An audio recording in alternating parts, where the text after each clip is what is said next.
Hello नमस्कार सम्पूर्ण दर्शक महानुभावहरूलाई मेरो अहिले कसरी काम गरेछु के गरेछु वायरिङको काम सम्पूर्ण हजुरहरूलाई यहाँ देखाइरहेको छु। राम्रोसँग हेरेर मन परे लाइक सब्सक्राइब र यहाँ तार देख्न सक्नुहुन्छ बोरामा। अहिले म यो तार यहाँ यो सबै यो पोइन्टहरू यो सबै यो पोइन्ट मैले अहिले भर्खर खोलिरहेको यो कोठै पछिको पोइन्ट भयो, यो पोइन्ट भयो, यो स्विचको तार भयो।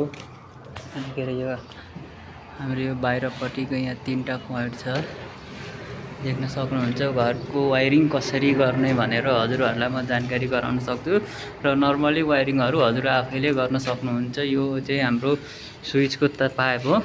यो स्विचको पाइपहरू एउटा डिपी बक्सबाट आउँछ मेन लाइनको, अरू सबै यो शाखा लाइनको पोइन्टहरू हो। यो चाहिँ हामीले नर्मली यो स्विच चाहिँ राख्ने भनेको हाम्रो 54 इन्चीमा हो।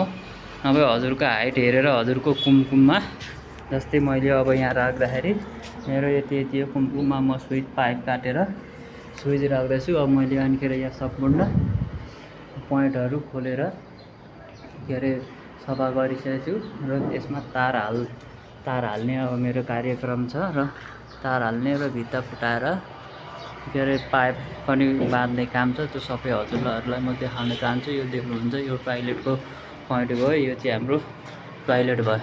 यो टोयलेटमा 2टा पोइन्ट, एउटा सोलरको र एउटा बत्तीको र यो टोयलेटको स्विच।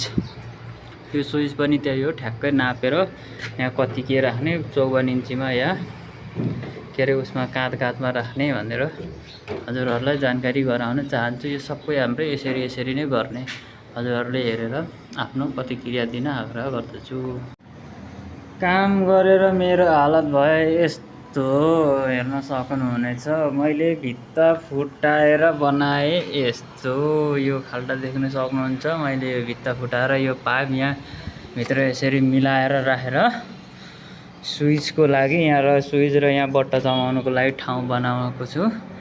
हेर्न सक्नुहुन्छ हजुरहरूले यसरी पाइप भित्ता फुटाएर यता पनि यो भित्ता फुटाएर यसरी मैले चट्ट मिलाएर अब यहाँ पाइप राख्छु र तार हालेको र हजुरहरूलाई देखाउनेछु। ल हेर्नुहोस्, यहाँ मैले मेरो दोकान फिजाएर अब रेडी गरेँ। अब मैले यहाँ तार हाल्न अब म सुरु गर्छु। मेरो हातमा यहाँ तार छ, एउटा निलो तार। यो हजुरको मेन गरी हुन्छ भने निलो र के अरे रातो र कालो न्युट्रल फेस, कालो फेस र अनि के अरे रातो के अरे कालो न्युट्रल रातो फेस हुनुपर्ने हो। तर हाम्रो चाहिँ यहाँ हामीले चाहिँ मैले चाहिँ काम गर्न जानिरहेको भएर मैले चाहिँ यहाँ निलो फेस बनाएको छु र घरिघरि अब तारको समस्या, तार नहुँदाखेरि यसरी काम गर्नुपर्छ। हजुरहरूले चाहिँ के अरे सजिलो भाषामा बुझ्नको लागि के अरे रातो फेस र कालो न्युट्रलबाट हरियो चाहिँ अर्थिङको बनाएर काम गर्न सक्नुहुन्छ। र के अरे सोलर र इन्भर्टरको लागि चाहिँ अब कस्तो तार हाल्दाखेरि 0.75 को 16 को लाग्छ र अनिखेर उसको अर्थिङको लागि पनि 0.7 को हो। अनि उसको लागि इन्भर्टरको लागि चाहिँ 1 mm को हालेर हजुरले काम गर्न सक्नुहुन्छ। ल हेर्नुहोस्, यहाँ यो चाहिँ भनेको पोइन्ट हो, यो चाहिँ मेन पोइन्ट हो हाम्रो। यताबाट उहाँको छ, अनिखेर यताबाट सरर गएर उहाँ निस्केछ एउटा, त्यहाँ पाइप देख्न सक्नुहुन्छ। अनिखेर यहाँबाट यसरी गएर त्यहाँ त्यो पोइन्ट हुँदै त्यहाँबाट त्यो पाइपमा झर्छ, यहाँ स्विच बस्छ र एउटा कोठामा नर्मली पनि पङ्खा शुद्ध 4वटा पङ्खा सोलर सबै गरेर 4वटा पोइन्ट बस्छ। ल हेर्नुहोस्, यहाँ पाइप, एउटा पाइप, 2टा पाइप, 3टा पाइप, 4वटा पाइप छ। 4वटा पाइप चारतिर गएछ र म यसरी यहाँ सरर गरेर के अरे यहाँ तार हाल्दैछु। यो सिङ्गल तार, पहिले तार नाप्नुपर्छ।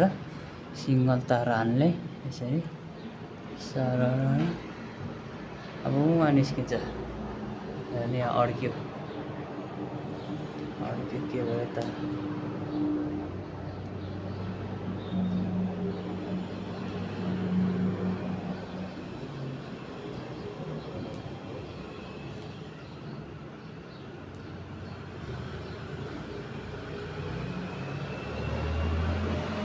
अब म त्यो पोइन्टबाट तानेर त्यसबाट तानेर अब उसमा फाल्दछु र अनिखेर पछि भिडियो चाहिँ हजुरहरूलाई पछि देखाउनेछु सम्पूर्ण काम भइसकेपछि। अब म यो सिङ्गल तार अघि हालेको यो निलो तार अघि मैले यहाँबाट हालेर यहाँ स्विचमा त्यहाँ निकालेको थिएँ, त्यो तार अब म तान्छु। यो तार चाहिँ हाम्रो के अरे टेपको काम गर्छ, कति तार लाग्यो कति तार स्विचमा लाग्यो भनेर। अब म यहाँ लाउने यो तार तानेर मैले यहाँबाट यसरी यहाँबाट नापेर सरर यो तार बराबर अघिको तार बराबर काटेर स्विचमा पुर्याउने हो। अनि रहेको कुरो यो हाम्रै यो पहेँलो चाहिँ यो न्युट्रल हो। हजुरहरूले कुनै पनि न्युट्रल राख्नुहुन्छ कुनै पनि रङको, हजुरहरूलाई थाहा भयो भने यो न्युट्रल चाहिँ काटेर यिनै मैले यो गरेर पक्रेको ठाउँमा कमन गर्ने हो। यो न्युट्रल चाहिँ अरू तार चाहिँ अनिखेर एउटा न्युट्रल, अनिखेर अरू फेस तार बत्तीहरूको, अनिखेर एउटा हरियो तार अनिखेर स्विचमा पठाउने हो।